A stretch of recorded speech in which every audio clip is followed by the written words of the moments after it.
स्मृति ईरानी ने गोवा के fab India showroom के ट्रायल रूम में पकड़ा खुफिया कैमरा। पुलिस ने दर्ज की एफआईआर। हार्ड डिस्क कब्जे में लेकर पुलिस ने की। खुद शॉपिंग करने गई थी केंद्रीय मानव संसाधन विकास मंत्री स्मृति ईरानी। पति भी साथ थे। स्थानीय विधायक माइकल लोबो को बुलाकर दी जानकारी। 40 दिनों बाद भी कम्युनिस्ट नेता गोविंद पानसरे के हत्यारों को न पकड़े जाने पर कोल्हापुर में कार्यकर्ताओं का प्रदर्शन। तपती धूप में किया मार्च।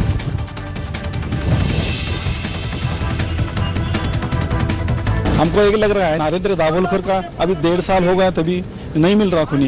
यही पानसरे के बाजू में होगा। जो विचारों की लड़ाई लड़ते हैं उनके बाजू में उनके ऐसा ही आपको दिखाई देगा भारत में। और ये पानसरे के बाद होने नहीं देंगे।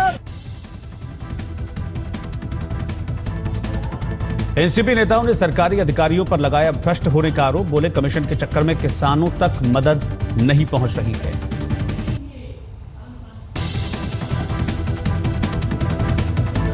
मुंबई के संजय गांधी नेशनल पार्क में धड़ल्ले से चल रही है शराब की भट्टियां। प्रशासन ने गैर कानूनी गतिविधि की जानकारी होने से इनकार किया।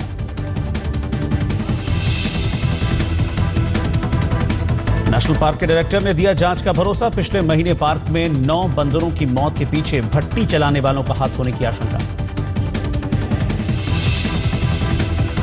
महाराष्ट्र के अकोला जिले में 2 स्कूल टीचरों पर 49 लड़कियों के यौन शोषण का आरोप। प्रिंसिपल ने खुद पुलिस में दर्ज कराई शिकायत।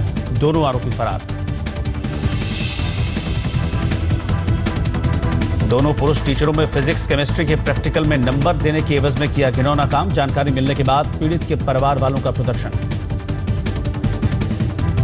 हमारे ऑनरेबल डिप्टी कमिश्नर साहब ने उन दोनों लोगों को सस्पेंड कर दिया है और उनके ऑर्डर्स वो ना होने की वजह से उनके डोर्स पे दरवाजे पे चिपका दिया गया है।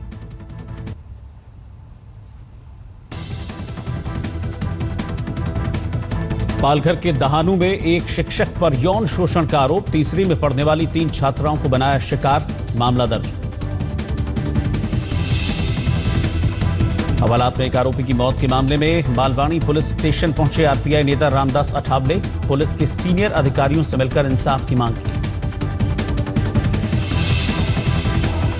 हवालात में मौत के बाद परिजनों ने 1 घंटे तक सड़क की जाम। कल भी मालवानी पुलिस स्टेशन के बाहर जमकर हंगामा हुआ था। पुलिस बता रही है सुसाइड केस। पालघर के मनोर में मुंबई अहमदाबाद हाईवे पर तंबाकू से भरी 2 गाड़ियां सहित 9 पुलिस वाले गिरफ्तार। गाड़ियों में ले जा रहे थे पैसे।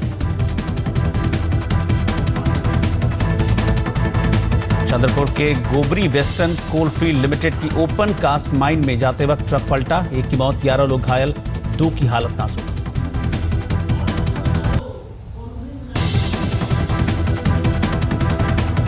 बहादुरवाड़ी गांव में जानवरों के शेड में लगी आग। भैंस गाय समेत 33 जानवरों की मौत, 8 झोपड़ियां भी खाक, लाखों रुपए का नुकसान। जलगांव से गांधी धामपुरी एक्सप्रेस में सफर करने वाले एक युवक को 4 युवकों ने चलती ट्रेन से फेंका। युवक की हालत गंभीर। मोबाइल को लेकर हुई थी युवकों से लड़ाई। पहले युवक की पिटाई की और फिर ट्रेन से फेंक दिया। मीरा रोड की एक मुस्लिम लड़की ने भगवत गीता प्रतियोगिता जीतकर पेश की धर्मनिरपेक्षता की मिसाल। 6ठी क्लास में पढ़ती है 12 साल की मरियम सिद्दीकी।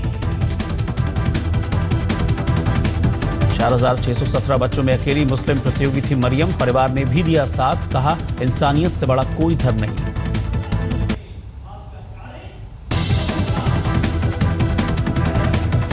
नासिक में सलून चलाने वाले बीजेपी कार्यकर्ता का अनोखा ऑफर। बीजेपी के लिए 5 सदस्य बनाओ और 1 हेयर कट फ्री में पाओ। 25 सदस्य बनाने पर मिल रहा है 1 बार फ्री फेस मसाज का ऑफर। पार्टी के सदस्य जोड़ो अभियान के तहत बनाए 500 मेंबर्स। पटियाला के गुरुद्वारे में शुरू हुई अक्षय की फिल्म सिंह इज ब्लिंग की शूटिंग। अक्षय ने ट्विटर पर डाली तस्वीर। सैफ अली और बालाजी टेलीफिल्म्स के बीच 3 फिल्मों का करार। एक जापानी थ्रिलर पर आधारित होगी जल्द शुरू होने वाली पहली फिल्म। 12 जून को भारत में रिलीज होगी फिल्म जुरासिक वर्ल्ड। हिंदी, अंग्रेजी, तमिल और तेलुगु में एक साथ दिखेगी।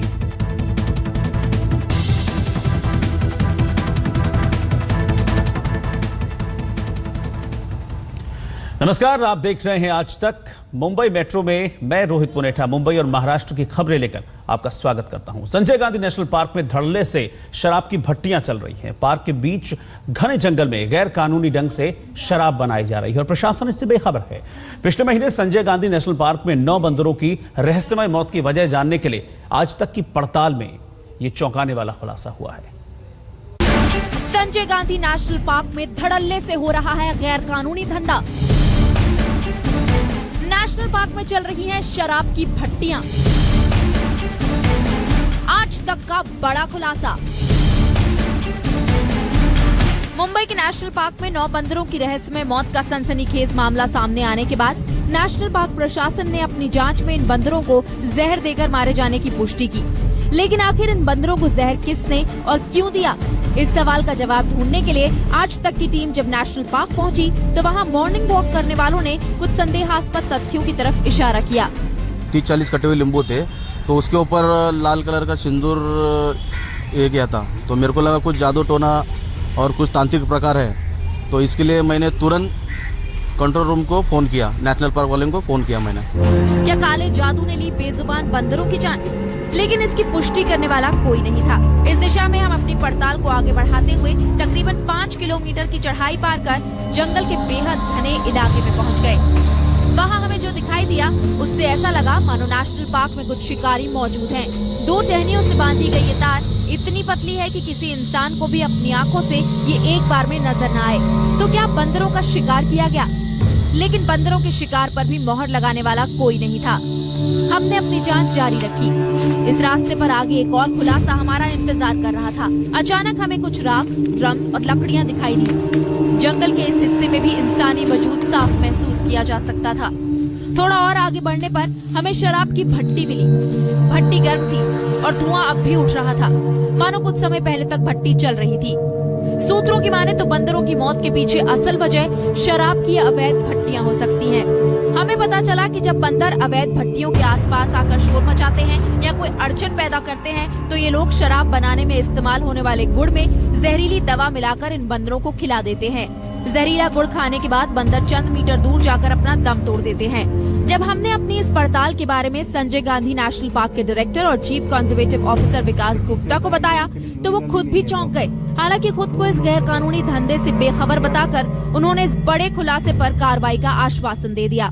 देखिए, इस समय तक तो मेरे पास ऐसी कोई इन्फॉर्मेशन नहीं है। अभी आपने जो इन्फॉर्मेशन दी है हम निश्चित रूप से उसके ऊपर कार्रवाई करेंगे। जो आपने जो इन्फॉर्मेशन दी है मैं अभी उसको चेक करवाता हूँ कि वो नेशनल पार्क के अंदर है, कहाँ पे है, और अगर निश्चित अंदर हुई तो निश्चित रूप से उस पर एक्शन होगा। लेकिन सवाल ये खड़ा होता है कि क्या फॉरेस्ट अफसर की जानकारी के बिना इस तरह की अवैध भट्टियां धड़ल्ले से चल सकती हैं? क्या फॉरेस्ट डिपार्टमेंट की मिलीभगत के बिना ये मुमकिन है? देखना ये है कि क्या वन विभाग अपनी जांच महज अवैध धंधा करने वालों तक ही सीमित रखता है या बेकसूर जानवरों की मौत के लिए जिम्मेदार अपने विभाग के स्टाफ के खिलाफ भी कोई कार्रवाई करता है। मुंबई से आरिस चंद्रा के साथ आज तक ब्यूरो। शुक्रवार को मेट्रो 3 प्रोजेक्ट का विरोध करने के लिए गिरगांव की जनता सड़कों पर उतर आई। सरकार और प्रोजेक्ट के खिलाफ जमकर नारेबाजी हुई, लेकिन इस बार विरोध का एक अनोखा तरीका भी अपनाया गया। इलाके के लोगों ने मुख्यमंत्री देवेंद्र फडणवीस को 5000 खत भेजे हैं।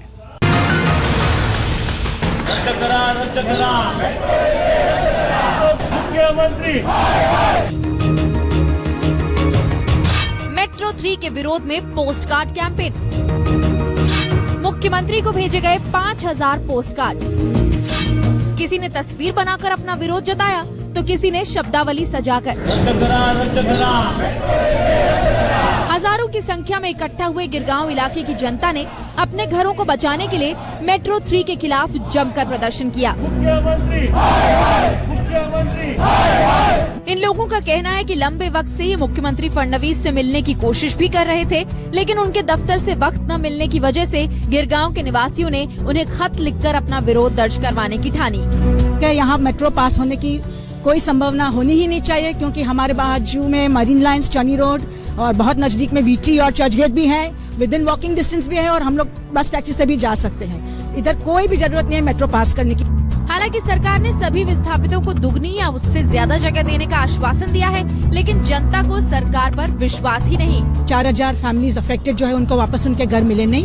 एक कोई प्रोजेक्ट है जिससे वो निकाले गए, आई थिंक वो JVLR प्रोजेक्ट के लिए हैं। तो हम बिल्कुल उनकी बात नहीं मान रहे क्योंकि वो सरासर झूठ बोले जा रहे हैं। आदमी लोग इम्पोर्टेंट नहीं है, प्लान इम्पोर्टेंट है। पीपल वो sitting on the top are sitting because of us, because of public. Public is more important. ये ऐसे ही चलते रहेगा तो ये गवर्नमेंट नहीं चलेगी। People will come on road. Today we are on road, there will be many more people to come on road. ये लोग अपना घर किसी भी कीमत पर छोड़ने को तैयार नहीं। इन लोगों का कहना है कि ये शहर के विकास के खिलाफ नहीं, लेकिन उनके घरों की एवज में विकास उन्हें नामंजूर है।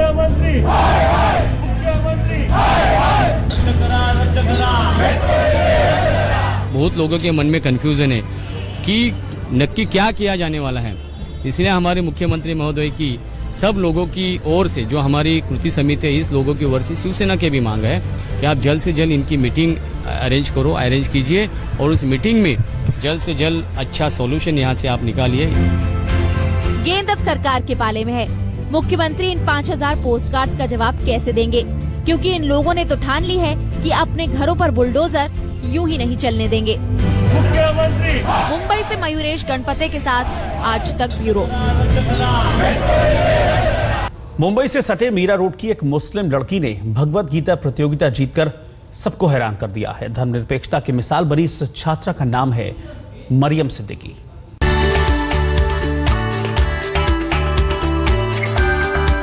12 साल की छोटी सी उम्र में मरियम मिसाल बन गई हैं।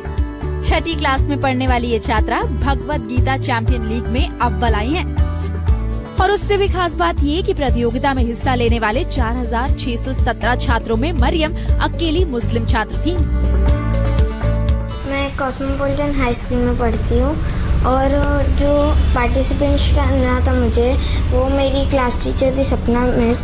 उन्होंने मुझे बताया ये भागवत गीता है और एक कॉन्टेस्ट है, उसमें आप पार्ट ले सकते हैं। तो मैंने ना मम्मी डैडी से पूछा और उन्होंने मुझे परमिशन दिया, हाँ जो भी रिलीजन है मगर तुम पार्ट ले सकती हो। एस्कॉन इंटरनेशनल सोसाइटी द्वारा आयोजित इस प्रतियोगिता की तैयारी के लिए छात्रों को 1 महीने का वक्त दिया गया था। छात्रों को गीता का अंग्रेजी संस्करण दिया गया था और इसके बाद 100 प्रश्नों के साथ एक लिखित परीक्षा ली गई, जिसमें मरियम ने बाजी मार ली। ये भविष्य है, हम कम से कम इनको ऐसी तरबियत दें कि इनके मन में जो है वो हर एक धर्म के समान प्रेम हो और हर एक धर्म का सम्मान करें, हर एक धर्म के लोगों का सम्मान करें। ये उद्देश्य है हमारा और मैं अक्सर बच्चों को इसी तरीके की नसीहत देता हूँ। मरियम और उनका परिवार आज के हालात में गंगा जमुनी तहजीब को ठेस पहुंचाने वालों के लिए सबसे बड़ा उदाहरण है। ये पेड़, ये पत्ते, ये शाखें भी परेशान हो गए, ना जाने कब परिंदे हिंदू और मुसलमान हो गए। मैं अमन पसंद हूँ, मेरे शहर में दंगा रहने दो, लाल और हरे में मत बांटो, मेरे छत पे तिरंगा रहने दो, मेरे छत पे तिरंगा रहने दो। आज तक ब्यूरो।